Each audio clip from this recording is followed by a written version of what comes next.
बसून ठेवलं. आपण सगळेजण सोबत आहोतच. आईला मला बसून बोलताय ना, मला बरोबर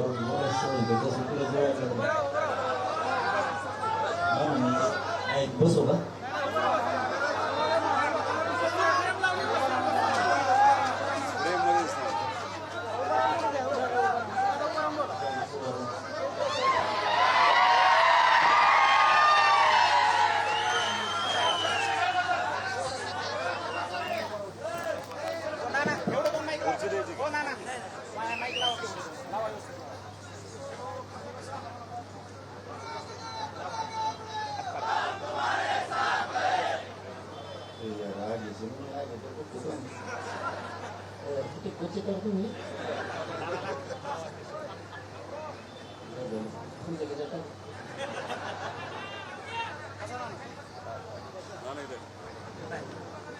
या देशातल्या या राज्यातल्या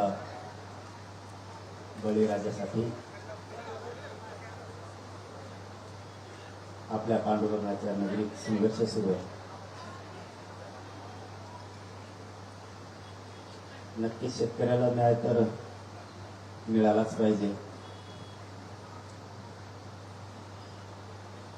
न्याय मिळण्यासाठी सगळा शेतकरी राज्यातला सगळा एकवटणार सुद्धा आहे. त्यात काही दुमत असण्याचं कारणच नाही. कारण शेतकरी वाचला तर आपण सगळे वाचणार आहे. शेतकरीच वाचला नाही तर राज्य आणि देश चालवायचा कसा? चांगल्या प्रतिसाद सुद्धा चांगला आंदोलनाला प्रचंड आहे. फक्त थोडा घोळ आहे.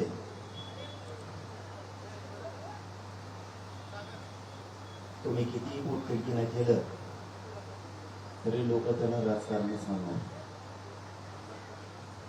तुम्ही आमचे प्रार्थित आहे.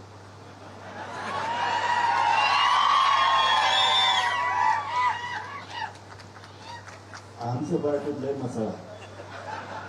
तुम्ही पुढं बसा, उठणार नाही. तुम्ही काही मागा, टेन्शन नाही. तुमच्या पार्टीत अवघड हे प्रश्न सोडून आमच्या पार्टीत आलं ना, अशी गर्दी, अशा मागण्या कुंकडवी धडा सुरू असतं सगळं. तुमच्या पोटतिडकीला किती किंमत दिली जाईल माहित नाही.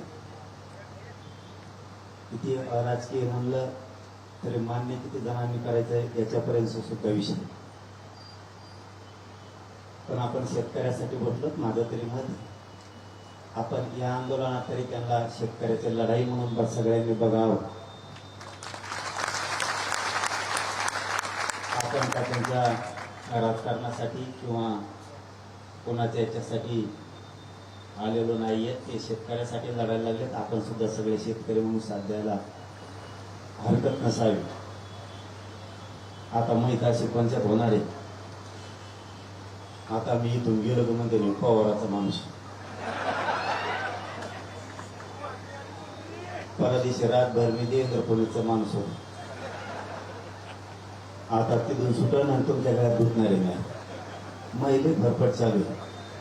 मी ज्याला भेटायला जाईन त्याचाच माणूस आहे म्हणजे. पण माझी प्रामाणिक भूमिका असती. जिथं जिथं समाजावरती अन्याय होईल त्या ठिकाणी आम्ही सगळेजण धावून जातो. त्याच्यात मात्र कसलीही काटकसर आम्ही कधीच करत नाही आणि कधी करणार सुद्धा. बच्चे भाऊ बसले होते त्यावेळेस आम्ही सगळे गेलो होतो. ते मग भाजपचे होते तरी आम्ही गेलो होतो. कुणी कुठल्याही पक्षाचा असो, शेतकऱ्यांच्या साठी कोणी मैदानात असेल तर आम्ही सगळेजण कायम सोप केला आहे.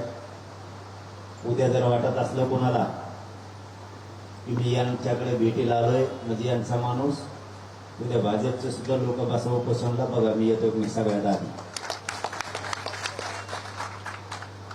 फक्त ते नाव ठेवू नये.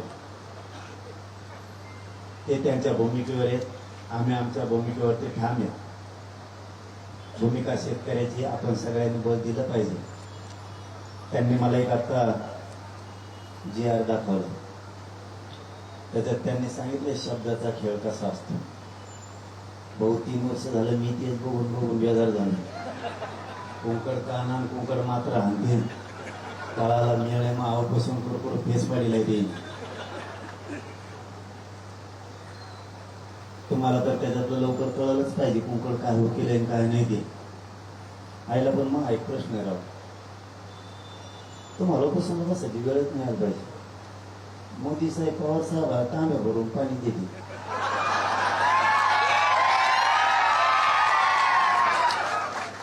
ते कोणते तरी टेबलावर आहे ना गिलास भरून पाणी दिलं. आणि मग मोदी साहेब जर एवढा जीव लावतात तुम्ही उपोषणाला बसून कमी का हडकत मोडून घ्यायला लागले बसून. पवार साहेब सांगा एक फोन फिरावं म्हणा तिकडे काय कसा काम घ्यायचं वगैरे शेतकऱ्या तरी कल्याण त्यांचं तर चांगलं आहेच ना. तुमच्यावरती तर कशाला ही उपोषणाची वेळ यायला पाहिजे. आणि माझं एक दुसरंही प्रामाणिक मत आहे, जर सरकार तुम्हाला बोलवत असलं तर तुम्ही चर्चा करून मार्ग काढावा. माझं प्रामाणिक मत सांगितलं. नाही ऐकल्यावर बोल.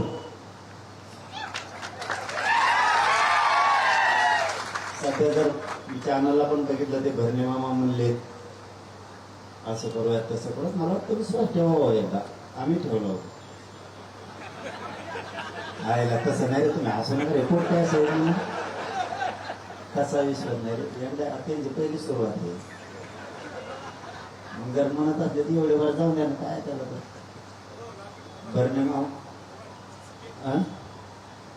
भरणे मामावर विश्वास ठेवा एकदा. आता आणखीन माझे साहेब येणार आहेत म्हणले आता एकदा जाऊन द्या ठेवा विश्वास. काय आमचं बरं चाललं हो सध्या. आमच्या आत्ताशिक मागण्या 3 वर्षात मागण्या केल्या म्हणून मी आत्ताशिक त्याला बरं म्हणायला लागलो. तरी त्यांना दाखवता आज जोडी तुका करून इकडे गेलो. कारण आता सध्या GR काढणं चालू आहे शिक्षणाचे. मराठा आणि कुणबीचं मंत्रालयाचं काढणं चालू आहे. आता चांगलं म्हणून काम करतात म्हणल्यावर चांगलं म्हणायची मला सवय नसतं. नंतर लयत असतो मी घोडे. त्यामुळं खरंच सध्या काम करते त्याच्यामुळे मी काय सध्या बोला नव्हता. त्यामुळे परत तो नंतर फुटला का चाललंय सध्या. आपले विखे पाटील साहेब काम करतायत ते GR काढायले. आमच्यामध्ये वरगड्याला लाड भाऊ आले प्रसाद लाड साहेब. त्याने आधी मला चांगले घोडे लावले. मी त्यांना रेटून लावले होते तेवढे. आता आम्ही पक्के मित्र झालो त्या निमित्ताने. कमीत कमी आता विखे पाटील साहेब आणि प्रसाद लाड साहेब चांगलं काम करायला लागले. म्हणजे आमच्याबद्दल बोलतो बरं का, तुमच्याबद्दल नाही. आमचं चांगलं चाललंय. GR काढणं सुरू झालंय. त्यामुळे आम्ही शाबासकी पण दिले. तितक्या मोठ्या मनाचे संस्कार आमच्यावरती आमच्या समाजाने केले सुद्धा. आणि राहिलेले कामं ते 22 तारखेपर्यंत करतोय म्हणले. मला विश्वास थोडा पडला त्यांचा म्हणून तुम्हाला मी ठेवा म्हणून आल्या सरशी मी. म्हणजे आता आऊत हाणायला उभा राहिलो तर सगळंच आऊत हाणायला लागू आपण. जर